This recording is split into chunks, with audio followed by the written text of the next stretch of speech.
Hi everyone. In the previous video I mentioned that there are two fundamental forms of nuclear energy, fission and fusion.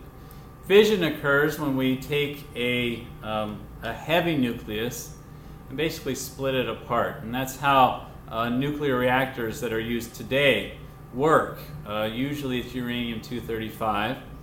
And uranium-235 has the byproduct of splitting apart and releasing a few neutrons.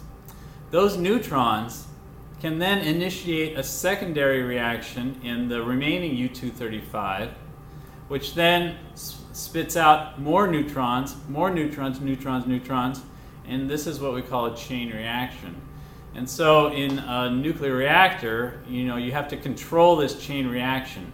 Otherwise you have a nuclear bomb, which is not helpful. And usually you use some sort of moderator like a graphite, which actually slows down or blocks the flow of these neutrons as they fly around in fission reactors. So, like I said, the fission nuclear reaction is what is used today commercially to generate nuclear energy. The huge downside of this type of process is the waste products. After the nucleus is split apart, you're left with these radioactive waste material, and the question is, what do you do with them? Well, that's a huge problem.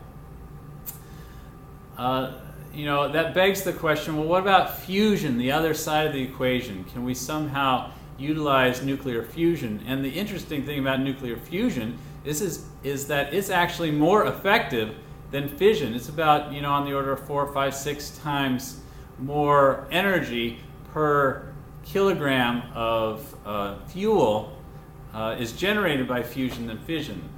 The real problem is that it's so difficult to control. There are a few different strategies people have used. One is called the tokamak. That's what's represented here. Basically, you have a plasma of gas, and the plasma is essentially the electrons that have been torn apart. So you've really got a fluid of electrons and protons all kind of flying together. High temperature, high velocities. Get these things to fly around until you get enough of the nuclei to slam into one another at a high enough energy level that they actually start to combine together, creating fusion, which throws off energy.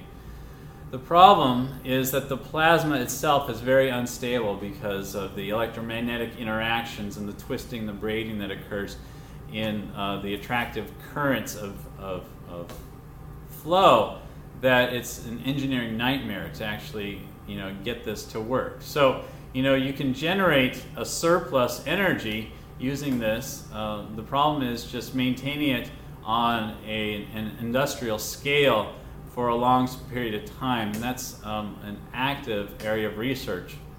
Another way of inducing nuclear fusion is actually take a little pellet, just a little deuterium pellet, and essentially you fire a huge number of lasers at this little pellet, and the lasers actually compress the pellet, just squeezing it together, initiating a nuclear fusion, and then that kind of creates a surplus energy that way.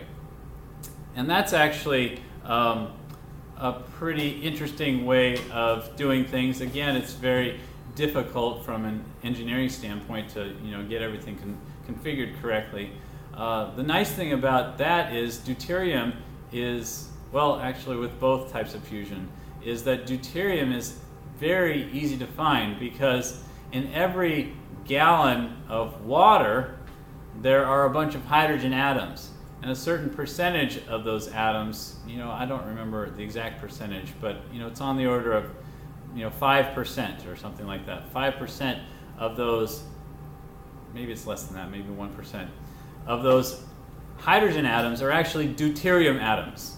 And so those deuterium atoms, and also the corresponding tritium atoms, which have the extra neutrons sitting inside them, are easy to find. You just, scoop up a gallon of seawater, for example, and run it through a centrifuge, find all those deuterium atoms. And so there is a source. It's just a question of getting the stability of the engineering under control. And again, that's an active area of research.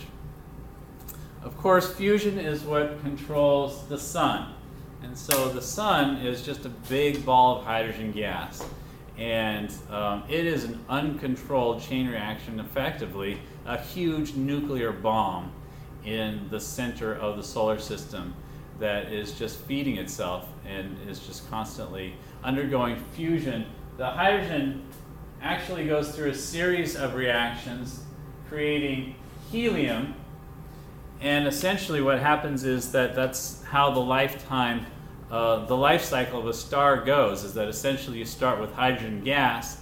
Eventually that hydrogen gas converts into helium just because of the nature of the nuclear reaction. And those helium atoms can undergo secondary nuclear fusion effects, eventually producing carbon, oxygen, and all the other material that we know about. And that's where the stuff that exists all around us ultimately came from some star, starting with hydrogen gas, creating all these nuclear fusion events, building up these atoms. And what happens is eventually those atoms become so heavy that they really can't support the mass of the star. The star collapses, and that collapse of the star can generate another cycle of fusion and actually push back, and this creates a red giant. But eventually that's going to stop. There's an end to that cycle, and eventually either the star ends up exploding in a supernova, which then spills out all these heavy atoms into the universe, and that's the ultimate source of the 92 elements we know of. And the remainder is a neutron star, perhaps, or a white dwarf or something like that, or it doesn't explode at all and collapses into a black hole. So that's roughly the life cycle of a star, dominated completely by the way the fusion reactions work inside of it.